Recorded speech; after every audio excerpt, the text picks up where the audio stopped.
Número 3. Crisis de la monarquía e iniciativas independentistas, 1781 a 1810. Finalizando el siglo XVII y durante el siglo XVIII, España tuvo que enfrentar el constante asedio de los piratas y corsarios ingleses, separatismos, y guerras de anexión como fue el caso de la actual Cataluña. Como era de esperarse, para sostener la defensa del imperio y de la fe, se requería el capital suficiente que pagara pertrechos, tropas, mercenarios y sostuviera la vida cotidiana de la corona. Sin embargo, aunque los esfuerzos españoles para contener a los ingleses eran altamente costosos, en 1713 la Armada Invencible se hundió en los acantilados ingleses junto con la gloria del Siglo de Oro. El siglo XVIII fue el teatro de concesiones a Inglaterra, Francia y Holanda. Para garantizarse una recuperación, España siguió cobrando impuestos sobre el comercio americano y creó el Virreinato de la Nueva Granada en 1719, aunque solo se ratificó en 1727 y entró en funcionamiento en 1739.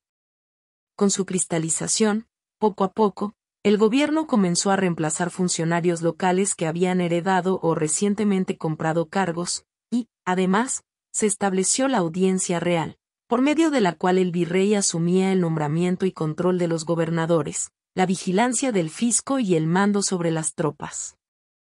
Con estas reformas se fomentó la ciencia, la minería y la agricultura, con el fin de estimular el desarrollo. Entre las iniciativas más relevantes estuvo la expedición botánica, que si bien no fue exclusiva de Colombia, sí fue la base para que criollos, nombre con el que se conocía a los hijos de españoles nacidos en América, pudiera participar. Entre los criollos ilustres se destacan Francisco José de Caldas y Antonio Nariño, por ejemplo, siendo el primero, uno de los integrantes de la expedición liderada por Álvaro Mutis. Pero, lo que para España era positivo, para los americanos no era beneficioso. A manera de ejemplo, las reformas fiscales, la imposición de impuestos, la reducción y control a los cargos, y el aumento de funcionarios españoles en el territorio llevó a que varios criollos se cuestionaran su relación con España.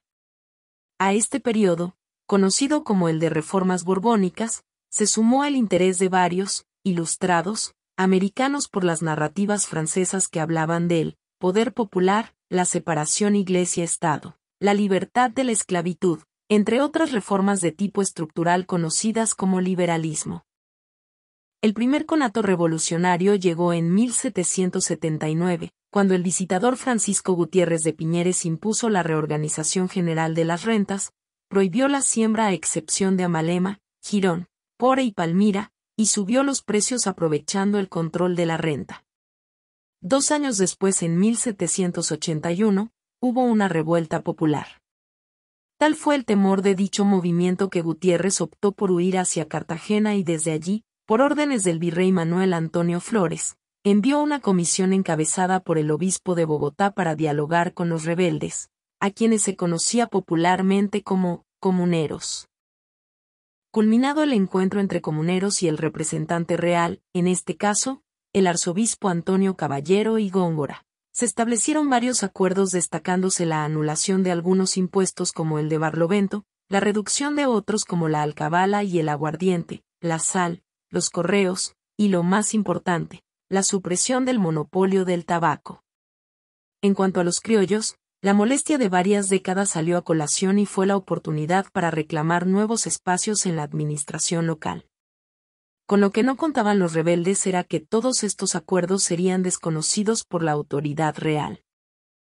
Al anuncio de incumplimiento, José Antonio Galán, un comunero reconocido popularmente por su defensa de los productores de tabaco, tomó las banderas de la resistencia, con el infortunio de que él y sus tropas cayeron rápidamente ante el ejército español. Después de su derrota, en Socorro, fue condenado a muerte y su cabeza, junto con la de 4 compañeros, expuesta en la picota pública.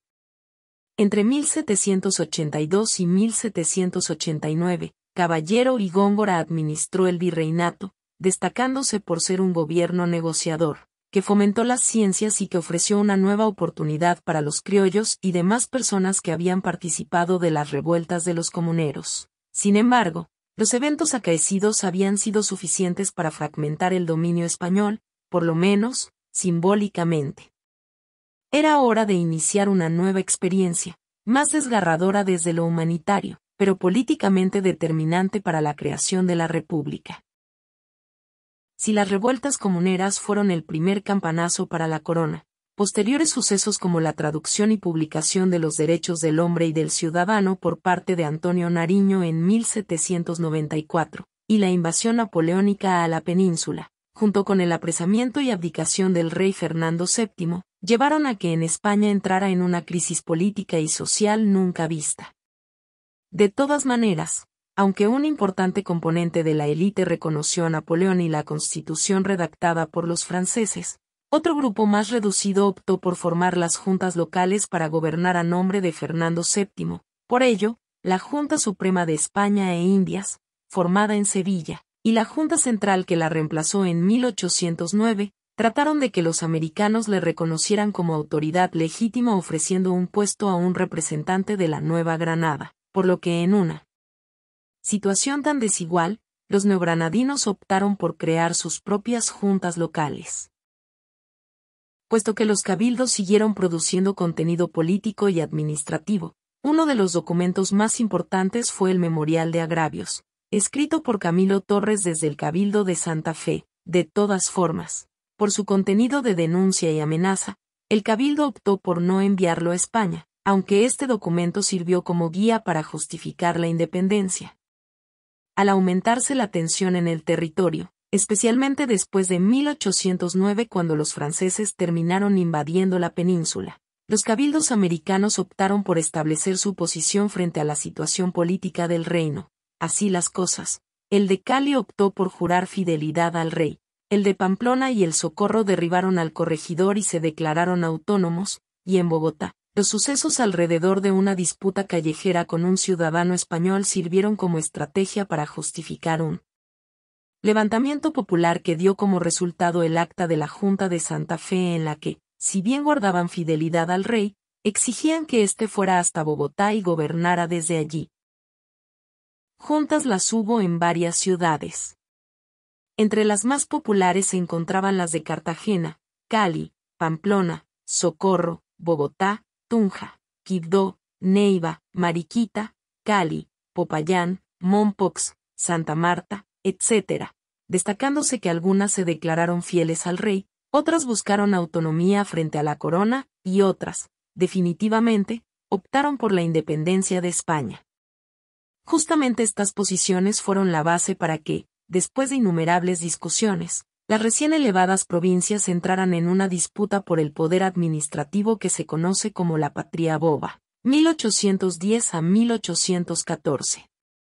Este periodo de 4 años se caracterizó no solo por el ubérrimo pensamiento constitucional con el que se quiso definir quién era ciudadano, cuál era la relación con el rey y la iglesia, etc., sino también, por una guerra abierta entre provincias.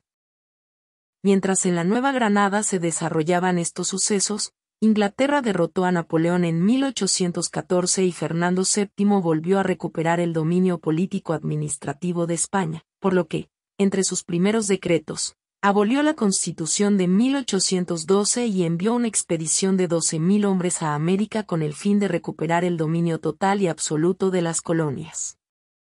En esta tarea encargó a Pablo Morillo, quien en 1815 ya había logrado controlar a Caracas y desde Santa Marta logró sitiar a Cartagena durante 3 meses, para finalmente entrar a dominar la ciudad, seguir hacia Bogotá y poco a poco, ir avanzando sobre el virreinato. En cuanto a los criollos, muchos huyeron, otros hicieron resistencia en el sur, y quienes fueron capturados, en su mayoría, fueron ejecutados públicamente. Entre los más conocidos estuvieron Camilo Torres, Liborio Mejía, Joaquín Camacho y Jorge Tadeo Lozano. También figuras locales como Francisco José de Caldas y gente del pueblo como Policarpa Salabarrieta cayeron con las balas de la Reconquista. Pero, ¿qué pensaba el pueblo, es decir, los afros, indígenas y demás integrantes de la sociedad virreinal? Para muchas personas, La situación se había tornado caótica pues las guerras internas frenaban el comercio y obligaban a cambiar las prácticas cotidianas. Por otra parte, los derechos prometidos en el discurso liberal no eran claros, los indígenas no contemplaban la abolición de los resguardos, los afros en condición de esclavitud no mejoraban su situación política y social, y no tenían tampoco claridad sobre qué pasaría con ellos. Y finalmente, la gente del común por lo menos conocía más el gobierno del rey que el de los criollos. Así las cosas, no es de extrañar por qué la llegada de los ejércitos españoles no causó revuelo en las ciudades, cosa contraria entre las capas medias y altas, quienes rechazaron los abusos de las tropas, los fusilamientos de familiares y conocidos, y en suma terminaron por apoyar la causa independentista.